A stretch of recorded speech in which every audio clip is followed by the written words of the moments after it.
Olá, turma. Eu sou o professor Josivan. Estamos na aula unidade 4. Esse mês estamos estudando sobre missiologia, uma perspectiva estratégica de missões. Núcleos IBAD 723. Então, primeiro eu vou apresentar a aula para vocês, tá? Então, vamos apresentar a aula. O que é perspectiva, o que é estratégia.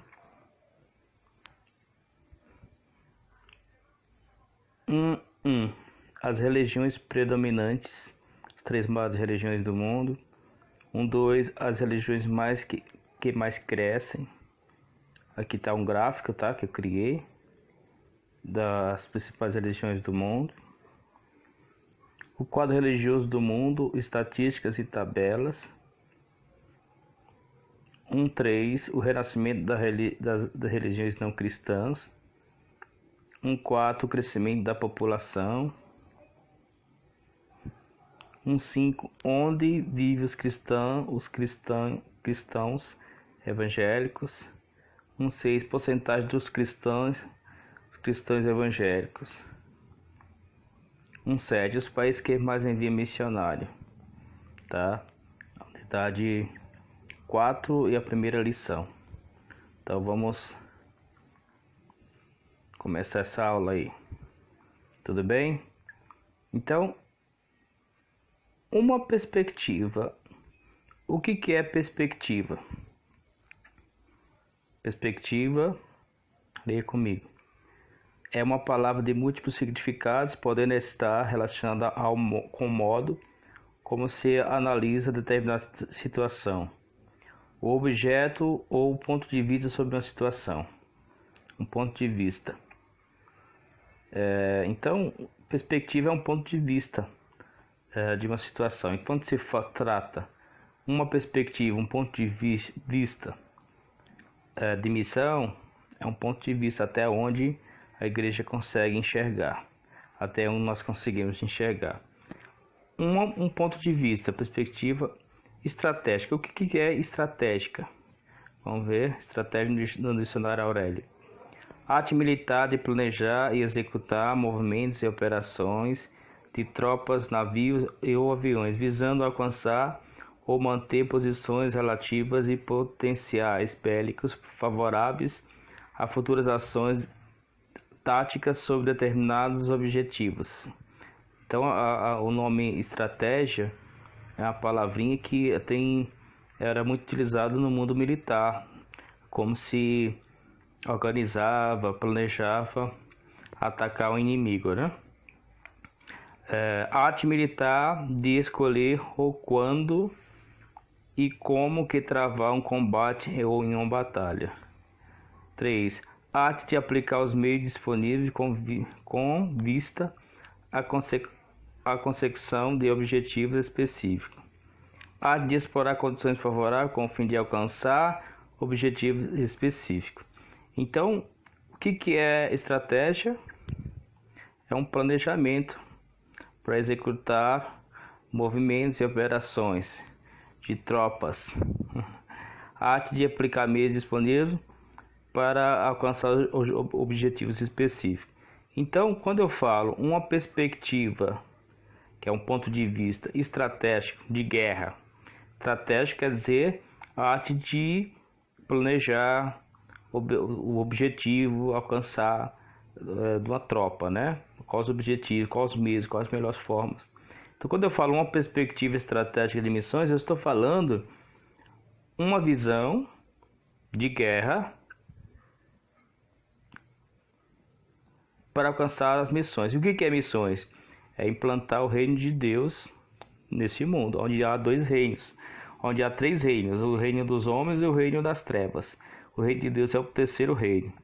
Então, uma perspectiva, quer dizer, uma visão de guerra organizada, orquestrada com objetivo para implantar o reino de Deus neste mundo. Então, não é uma simples palavra. Tudo bem? Até aqui. Vamos.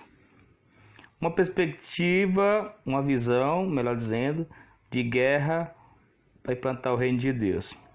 É tão milenar como as grandes religiões do mundo. É um confronto existente entre elas. A humanidade já experimentou momentos dramáticos e épicos em defesa de diversos tipos de fé. Então, como eu falei, há 3 reinos: o reino dos homens, o reino de Deus e o reino das trevas. Então, naturalmente, há rivalidade, há guerra, por isso que precisa de uma perspectiva quer dizer uma visão limitada, mas uma visão organizada,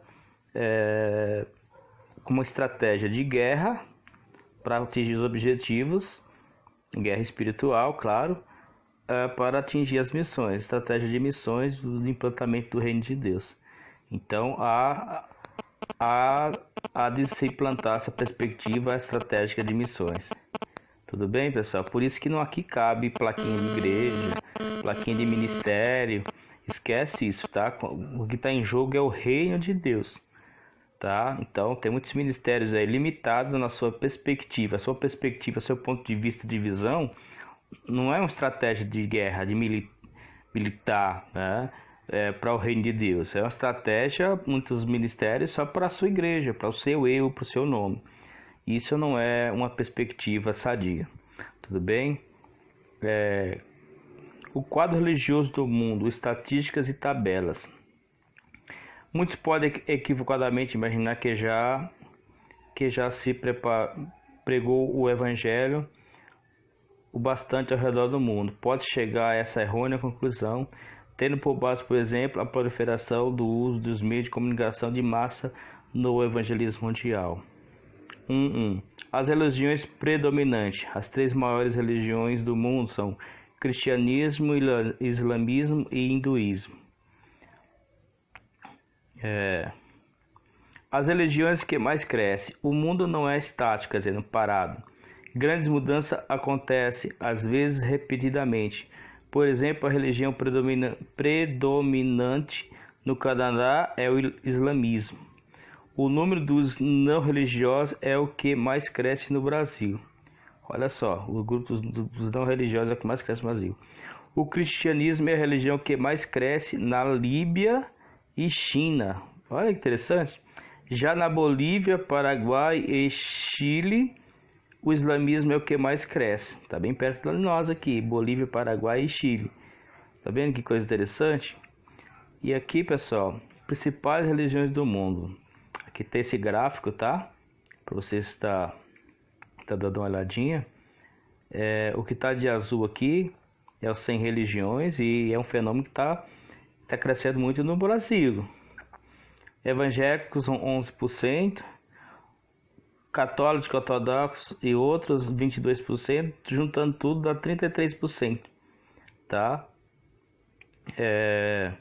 Aqui as principais religiões do mundo, juntando tudo aqui, eu tô falando no mundo, tá? Então nós somos a maior religião do mundo. Em segundo lugar tem os muçulmanos aqui, então com 21%, dá quase mais de 2 bilhões de pessoas. Nós cristãos 3 bilhões e meio quase. Então, tem em terceiro lugar o hinduísmo, tá aqui em vermelho, 13%, 14%. Budistas tá em 6% e por aí vai, tá, pessoal? Só para vocês terem uma base basicamente, tá? O quadro religioso do mundo, estatística tabela. O renascimento das religiões não cristãs. Hoje, talvez pela primeira vez na história, o mundo todo está se tornando pluralista no tocante à religião. As diversas religiões já estiveram, de maneira geral, confinadas a áreas geográficas específicas. 1.4. O crescimento da população. O mundo do século XXI está sendo tomado por fortes mudanças que estão alterando a face da Terra, o que também tem profundas implicações para missões no futuro. A primeira mudança significativa é o crescimento populacional. 1.5. Onde vivem os cristãos evangélicos? Os países mais que tem. Os países que possuem mais de 10 milhões de crentes são Estados Unidos, Brasil, Nigéria e China. 1.6. Porcentagem dos cristãos evangélicos. Mudança religiosa mais drástica do século XX foi o crescimento forte do cristianismo na África, Ásia e América Latina, contra seu declínio na Europa e sua estagnação na América do Norte e no Pacífico. Hoje essa tendência continua. 1.7. Países que mais enviam missionários. Antigamente, os países da Europa enviavam a maioria dos missionários. Depois passaram o bastão para os Estados Unidos. Hoje, os Estados Unidos continua sendo o país que mais envia missionários. Surpreendentemente, na Ásia, a Índia envia muitos missionários dentro do seu próprio país. Na América do Sul, o Brasil é o país que mais envia missionários evangélicos, principalmente para a África, né? Brasil. Tudo bem, pessoal? Então,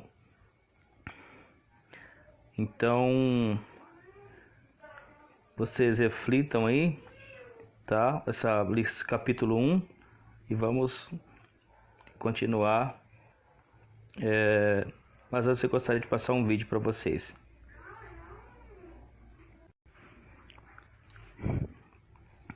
Capítulo 2, pessoal. O desafio do islamismo. O islamismo é a religião que mais cresce no mundo, embora seja marcadamente étnico identificação dos árabes. O islamismo tem alcançado pelas migrações uma penetração crescente na Europa, o mais tradicional reduto cristão, e já é a segunda religião mais numerosa na Alemanha, na França e na Itália.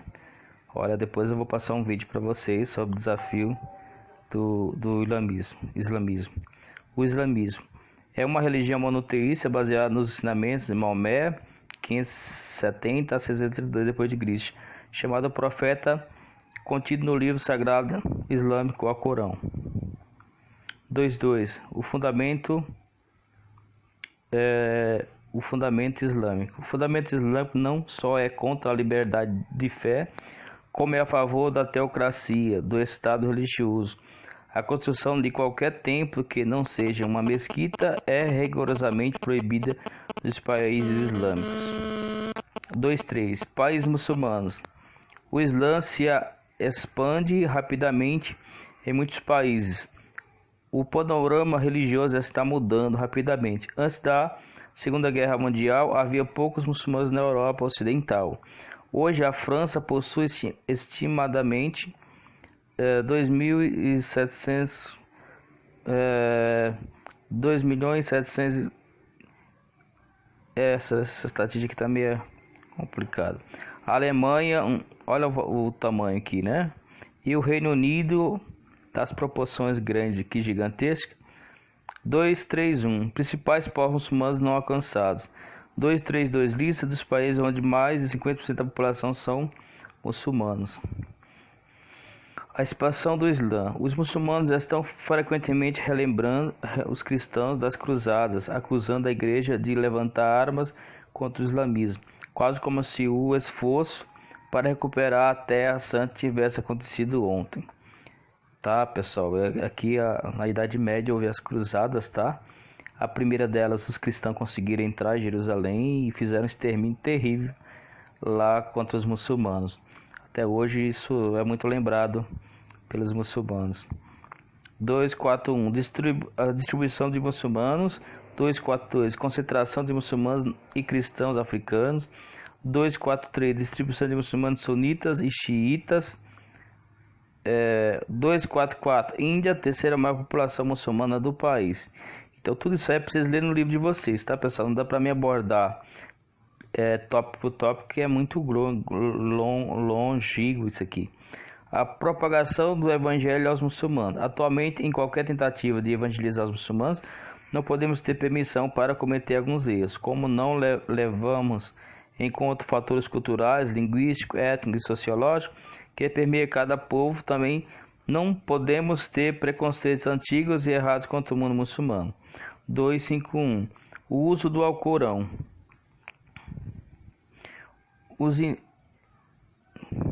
Vou passar um vídeo, tá? Pequeno para vocês. E vocês sintonizem aí.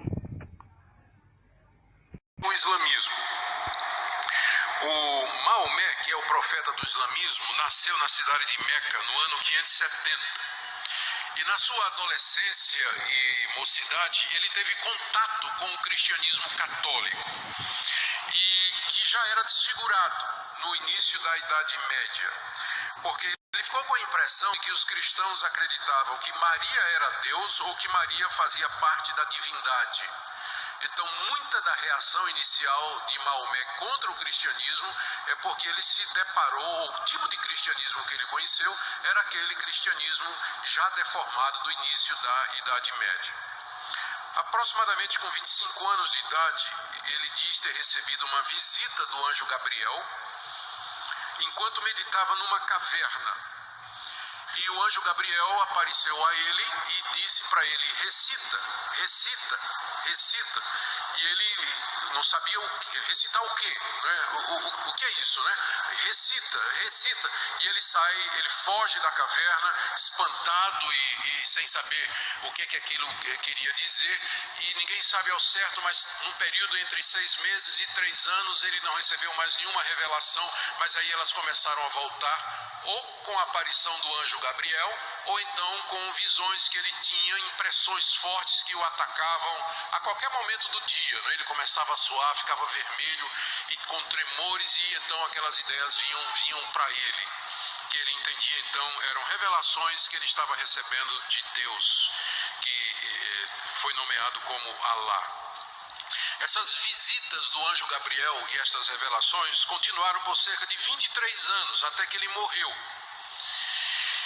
E nessas aparições o anjo lhe trazia as palavras de Alá, que é a palavra árabe usada para Deus. Maomé não sabia escrever, mas ele decorava e recitava estas revelações e transmitia a pessoas próximas, que então começaram a copiar isso que Maomé dizia que tinha recebido através de revelação. Então, a coleção destas revelações... Novo Inspiron 13700, tecnologia SSD. Por Maomé, algumas pessoas que começaram a escrevê-las compõem estas revelações escritas o Alcorão, que é o livro sagrado do islamismo. Maomé, a princípio, não recebeu muito crédito, mas começou a ser reconhecido por familiares e parentes como sendo um profeta de Deus. Começou com sua esposa, depois seu filho, começaram a reconhecer que aquilo era de fato de Deus e que ele era um profeta que Deus estava levantando. Depois, algum tempo depois, já com mais seguidores, ele se muda de Meca para Medina, uma outra cidade. E lá ele se tornou não somente o líder religioso, mas político e militar dos seus seguidores. A nova religião que ele estava trazendo, essas novas revelações, formavam uma visão de civilização que incluía não somente uma liderança espiritual, mas também a criação de um Estado, de um sistema político, que seguiam leis políticas e religiosas. Então, desde o início, a intenção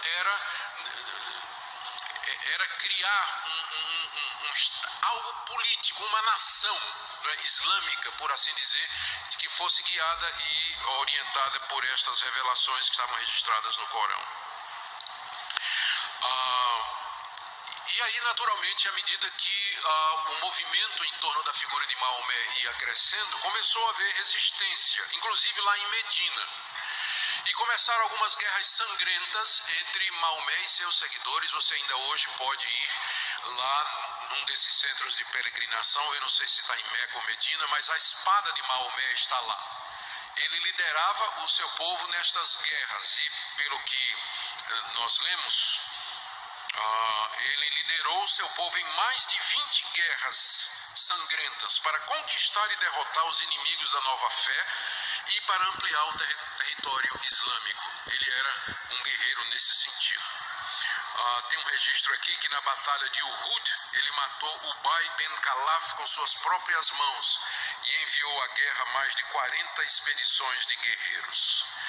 Então, de fato, Maomé, ele pode ser considerado como o árabe mais influente que já existiu e talvez a pessoa mais influente na humanidade depois de Jesus Cristo, a julgar pelo número de seus seguidores.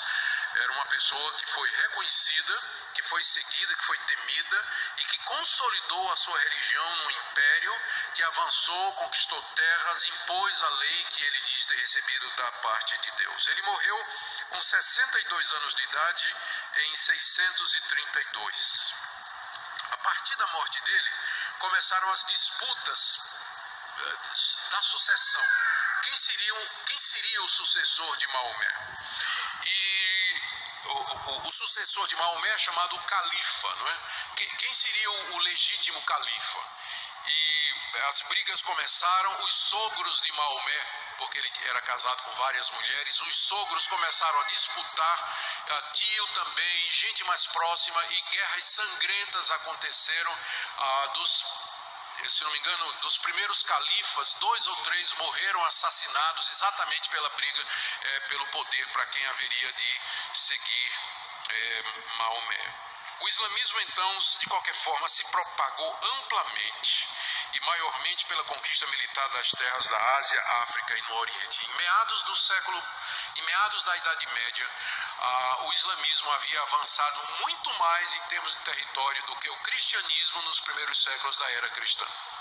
Então, o avanço do islamismo foi alguma coisa extraordinária durante esse período. Nos outros estudos que nós fizemos, nós sempre fizemos a pergunta: qual é a fonte de autoridade? Essa é uma pergunta importante para a gente entender o que é que as pessoas aceitam como, o que é que essas religiões aceitam como fonte de autoridade. Bom, a fonte suprema de autoridade do islamismo é o Alcorão, que é exatamente a coleção das revelações de Maomé. Alcorão significa leitura por excelência ou recitação, referindo-se ao fato da forma como ele foi elaborado. Existe uma voz dentro de você que te mostra E decorado por todos aqueles que são seus seguidores. É a coleção, como eu já disse, dos ditos e frases, declarações de Maomé que ele recebeu supostamente do anjo Gabriel durante os 23 últimos anos de sua vida. Para o islamismo, o Alcorão é a palavra final e completa de Deus, a última revelação superior às escrituras hebraicas e aos escritos do Novo Testamento. O Alcorão reconhece a lei de Moisés como tendo sido dada por Deus e reconhece o Evangelho como tendo sido dado por Deus. Mas eles dizem que tanto o Antigo Testamento quanto o Novo foram deturpados e que Jesus, quando subiu ao céu, levou a única cópia verdadeira do Novo Testamento. Então, o que nós temos hoje, o que os cristãos têm hoje, é uma versão adulterada do Novo Testamento. Para eles, o Alcorão é o livro final e maior e que suplanta e, portanto, num certo sentido, anula, não tira a importância, mas tira a validade do Antigo Testamento e do Novo. Se há divergência entre eles, vale o Alcorão, sempre vale o Alcorão. Mas eles reconhecem que Deus se revelou a Moisés e se revelou a Jesus Cristo. O Alcorão está na base da cultura islâmica, seus movimentos filosóficos e suas atividades culturais. Ele traz determinações para todas as áreas da vida e regulamenta todas as atividades humanas. O Alcorão é dividido em suratas, que são capítulos, com centenas de versículos. E ali você vê praticamente referências e orientações para todas as áreas da vida, ou muitas áreas da vida. Existem diferentes linhas de interpretação do Alcorão dentro do islamismo. Fica até difícil falar do que é que os islâmicos acreditam em alguns pontos, a não ser naqueles pontos centrais que eu vou dizer aqui, porque há divergência de opinião sobre o que Maomé escreveu. Alguns interpretam de uma forma, outros interpretam de outra. Por exemplo, na passagem que descreve o paraíso, a linha de interpretação mais literal interpreta literalmente o que Maomé disse, que no paraíso os homens desfrutarão de virgens que vai ser a grande recompensa, não é? E que essas virgens, elas ficam virgens todo dia de manhã de novo. E como a palavra virgem está ligada à branca, a palavra branca, a linha mais moderna de interpretação diz que Maomé não estava se referindo a virgens, mas a passas, a uvas brancas, que eram uma delícia naquela época, né? E que era isso que ele queria dizer. Então, a divergência de opinião, especialmente agora, né, que o islamismo caiu na crítica mundial, né, por conta da maneira como trata as mulheres, atos terroristas feitos em nome do islamismo. Então, há uma linha mais moderna, né, de interpretação que pretende suavizar o impacto de algumas palavras que tem no Alcorão. Mas a grande diferença entre os seguidores do Alcorão é a Sunna. Sunna é uma coletânea de histórias que completam o Alcorão. E que essa coleção foi feita cerca de 100 anos depois de Maomé. E traz histórias sobre Maomé, lendas a respeito dele, ditos que ele teria pronunciado, atos que ele teria cometido. Então a Sunna completa o Alcorão. Ela tem 6 partes e consiste na aplicação prática da religião islâmica conforme ensinado por Maomé.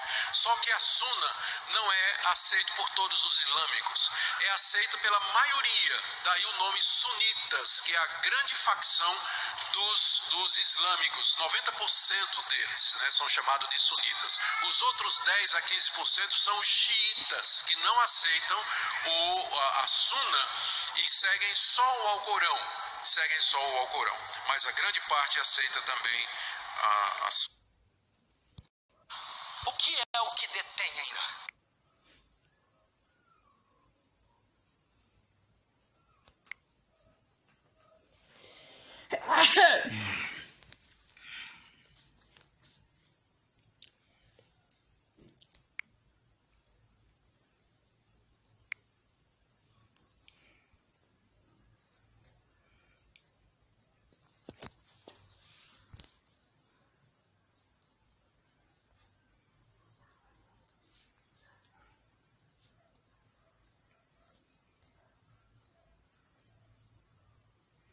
Bom, pessoal, capítulo 3, o desafio do hinduísmo. Depois passo outro vídeo para vocês, tá? Terceira maior religião. Os hindus acreditam e adoram vários deuses, politeísmo. Dentre eles destaca-se a Brahma, criador, Shiva, destruidor e protetor, aqui o outro. Acreditam também nas reencarnações rígidas pelos karmas. O hinduísmo, denominação do conjunto dos princípios doutrinários e práticas religiosas que surgiram na Índia a partir do ano 2000 a.C. História do hinduísmo. Segundo o ensino hinduísmo, os Vedas contêm as verdades eternas reveladas pelos deuses e a ordem que rege os seres e as coisas, organizando-os em castas. Bem complicado. A construção da Índia. 3.3. A Índia, no sul da Ásia, com uma população de 50 pessoas, 2005 é o segundo país mais populoso do mundo, vivendo em 2,4 na superfície terrestre. A previsão para 2020 é de a Índia ultrapassar a China como sendo o país mais populoso do mundo. 331.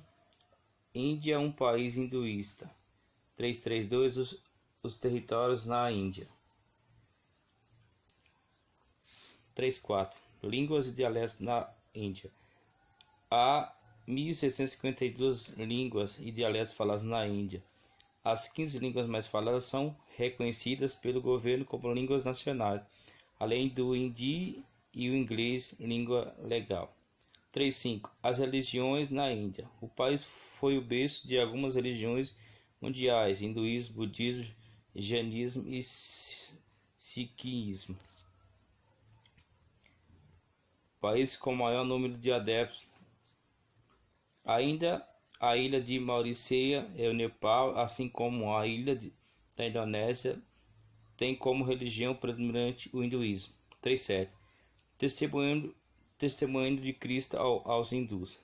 A Índia figura entre os países que mais carecem da pregação do Evangelho, dado o enorme número de pessoas que ainda não tiveram oportunidade de ouvir as boas novas de Jesus. 3.8. Os desafios na evangelização do hinduísta são diversos os problemas que envolvem o trabalho evangelístico como seguidores do hinduísmo, isso porque os conceitos de valores que o compõem faz parte da própria cultura milenar de um povo, tá? A parte 4 aqui, a parte 3. Então, vou passar mais um vídeo falando um pouquinho sobre o hinduísmo e vocês acompanhem aí, tá?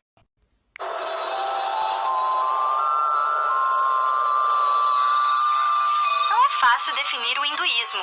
Primeiro, pela quantidade enorme de práticas e crenças de seus seguidores. Depois, a religião não tem um fundador específico e nem um método unificado de ensinamento. Para dificultar, ele ainda tem uma longa associação com outras religiões de suas áreas, como o sikhismo, o jainismo e o budismo. Apesar disso, o hinduísmo tem cerca de 900 milhões de seguidores ao redor do mundo.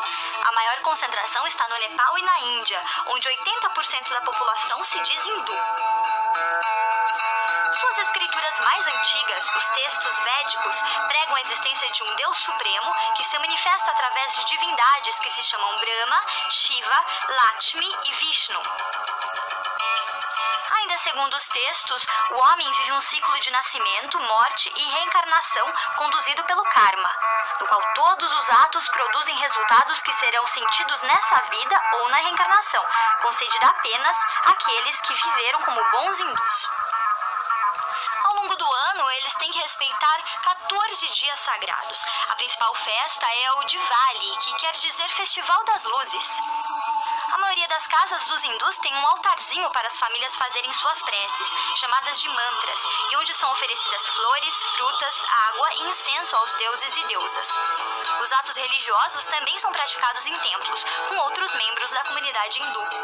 Um de seus ensinamentos mais importantes é o princípio chamado Ahimsa, a não violência, que acabou virando o principal slogan de Gandhi no processo de independência da Índia.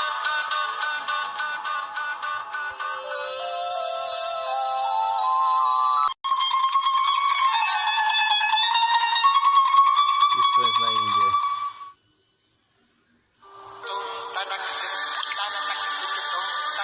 A Índia é uma das civilizações mais antigas da Terra.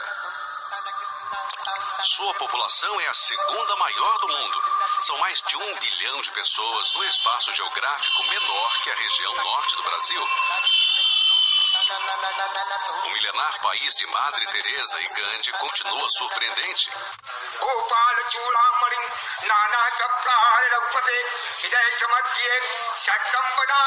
Uma verdadeira Babel se formou nesses 4.500 anos de história, resultando em 1.674 línguas que hoje são faladas no país.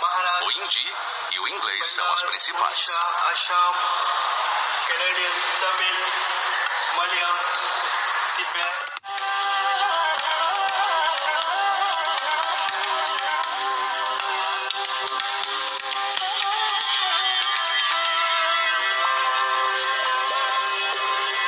O casamento é uma instituição muito valorizada na sociedade. E são os pais que arrumam casamento para os filhos. Nas cidades é comum a busca em anúncios de jornais que publicam páginas com descrição de casta, religião, língua, classe econômica e até hábitos alimentares. Nas áreas rurais, por causa da ignorância e da pobreza, até crianças se casam. Mesmo sendo proibido por lei, centenas delas têm se casado durante um festival quando se celebra o nascimento do deus Vishnu. De acordo com a Unicef, 56% das meninas se casam antes dos 15 anos e 17% antes dos 10. Meninas que deixam a escola e vão aprender a carregar água, fazer bolos de excrementos de animais para combustível, cuidar da casa. Várias filhas se casam ao mesmo tempo e não correm o risco de não conseguirem marido quando crescerem, o que seria um grande problema para a família. Estima-se que a Índia tenha a maior quantidade de trabalho infantil do mundo. Crianças entre 5 e 14 anos que trabalham mais de 12 horas por dia, mal alimentadas, que sofrem com temperaturas de 1 grau centígrado e enfrentam verões de 49 graus.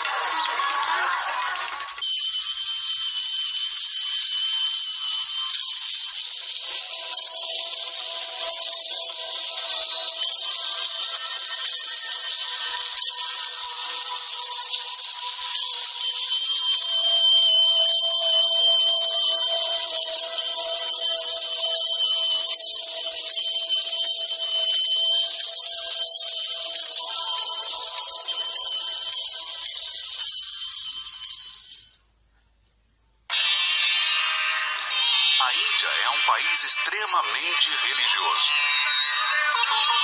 Berço de grandes religiões como o hinduísmo, o budismo, o sikhismo e o jainismo, a Índia envolve mais de 90% da sua população em algum tipo de idolatria. O misticismo indiano, que atrai milhares de pessoas do Ocidente, é encontrado também no islamismo sufi, na fé Bahá'í e nas várias religiões tradicionais étnicas.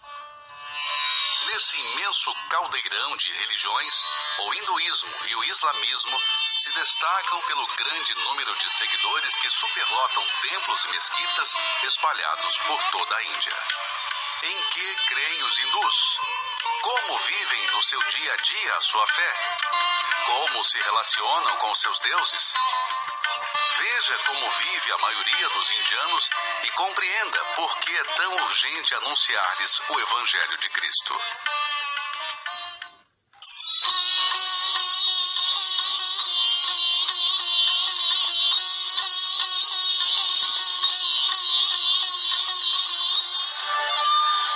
O hinduísmo é uma das religiões mais antigas do mundo. Conhecida no Ocidente como Hare Krishna, surgiu há 4.000 anos e hoje é a religião de 80% dos indianos. Embora tenham 33 milhões de deuses, os hindus acreditam num único deus chamado Brahma. Ganesh, representado com uma cabeça de elefante, e Hanuman, o deus macaco, são as divindades mais populares da Índia.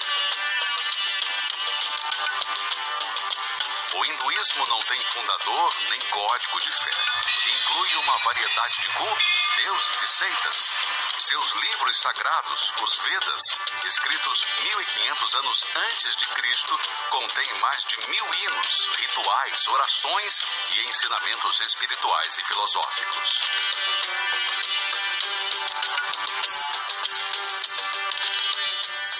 Banhos, oferendas, sacrifícios de animais, feitiçaria, peregrinações, previsões, boas obras e inúmeras outras práticas formam um credo religioso.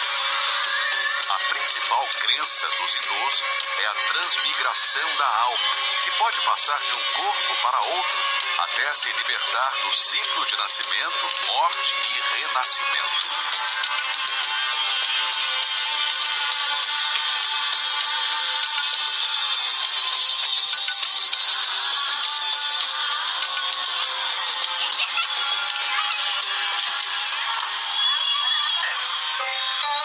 Os hindus creem que todo ser vivo, seja humano ou animal, tem uma alma valiosa e por isso deve ser preservado. Dessa forma, a vaca tornou-se um animal sagrado.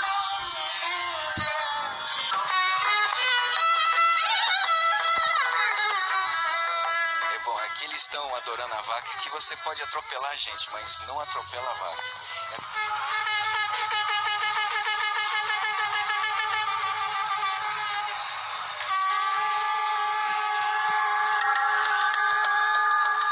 Varanasi fica no norte do país. Banhada pelo rio Ganges, é uma das principais cidades de peregrinação. Ao longo do rio, onde vários templos foram erguidos, animais passeiam. Ao entardecer, começa o sacrifício aos deuses no pôr do sol. Fiéis voltam do trabalho e se banham no rio. Muitos são homens religiosos que deixaram tudo e aguardam a morte perto do rio sagrado. Mesmo aqueles que nunca viveram como santos podem chegar à cidade para esperar a morte e a libertação. Uma multidão se forma. Jovens sacerdotes dirigem o ritual. Acendem 7 candelabros.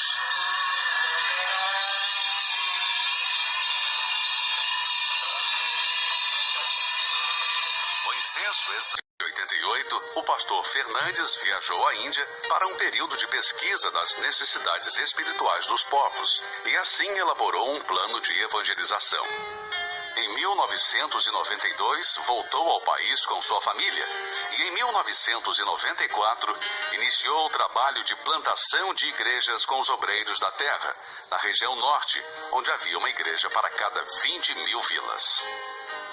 Temos 9 obreiros que servem ao Senhor nas 30 comunidades plantadas no norte da Índia. Iniciamos o treinamento dos obreiros e 11 deles acabaram de se formar. 18 líderes locais começaram um curso de capacitação que tem chamado a atenção deles para missões. A cada 15 dias a gente se reúne, fazemos os treinamentos e os enviamos para plantar igrejas ao redor de seus vilarejos. São eles que farão o reino de Deus se estender a todos os vilarejos. Todos os dias eles visitam 2 ou 3 lugares, fazem os cultos, ensinam as verdades bíblicas e oram com os crentes.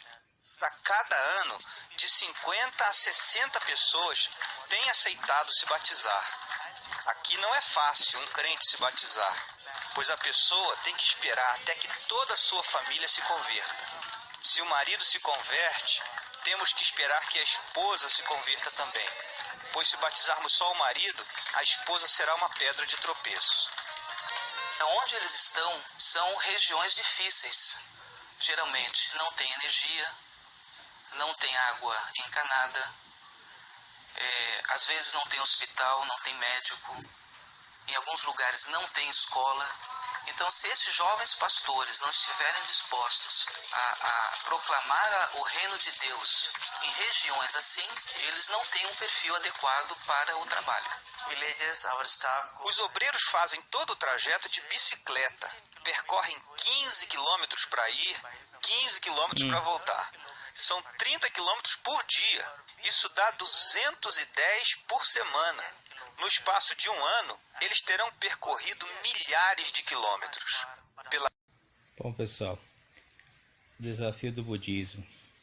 O budismo ensina que o auto-sacrifício e a renúncia são o caminho da bem-aventurança. Possui várias crenças em um conjunto. É em comum o hinduísmo e o taoísmo, a antiga religião da China, que prega a adoração na natureza, dedica-se a ritos de magia. Budismo. O budismo é constituído pelos ensinamentos do príncipe Siddhartha Buda. Tem até o filme que eu vou passar para vocês, tá? Quase 2 horas, se vocês quiserem assistirem, fala toda a história do Siddhartha. A expansão do budismo. O budismo tem hoje cerca de 300 a 400 milhões de adeptos em todo o mundo. 4.3. O budismo tibetano. O budismo ramifica-se em várias escolas.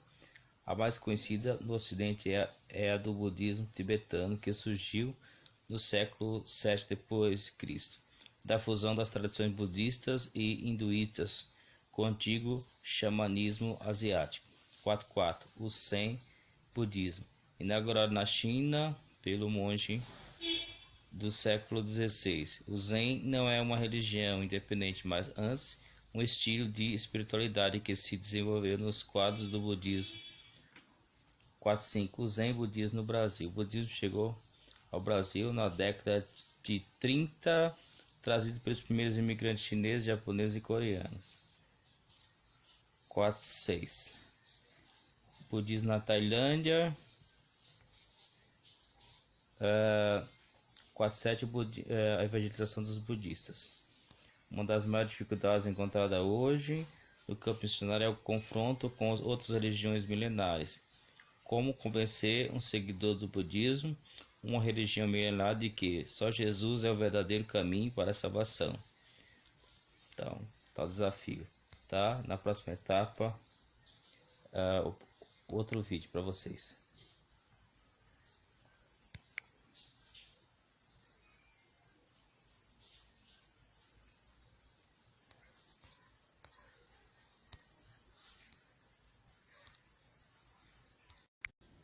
Pessoal, esse é a Espiritualidade e Reencarnação Pequeno Buda, tá completo. Vocês assistirem tranquilamente no YouTube, tá bom? Falar sobre toda a história do Buda. Bom, pessoal, finalizando aqui, que não dá para passar tudo para vocês, o problema e dificuldade no campo missionário. Todos sabem que a obra de Deus é comum, ouvimos essa frase sempre que algo dá errado no exercício do trabalho do Senhor, se vai tudo bem, se as atividades estão fluindo bem e a obra crescendo é mérito do obreiro. Porém, se não vai tão bem, essa frase é repetida várias vezes, a obra de Deus.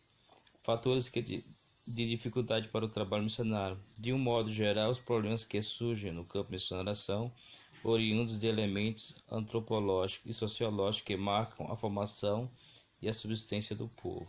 Tem vários problemas. 5.2. Elementos que compõem em risco a obra missionária. As dificuldades são inúmeras, além de se enfrentar os problemas materiais como finanças, saúde familiar, projetos pessoais, adaptação, a luta contra as hostes malignas que tudo fazem para minar o trabalho do Senhor e destruir o seu servo.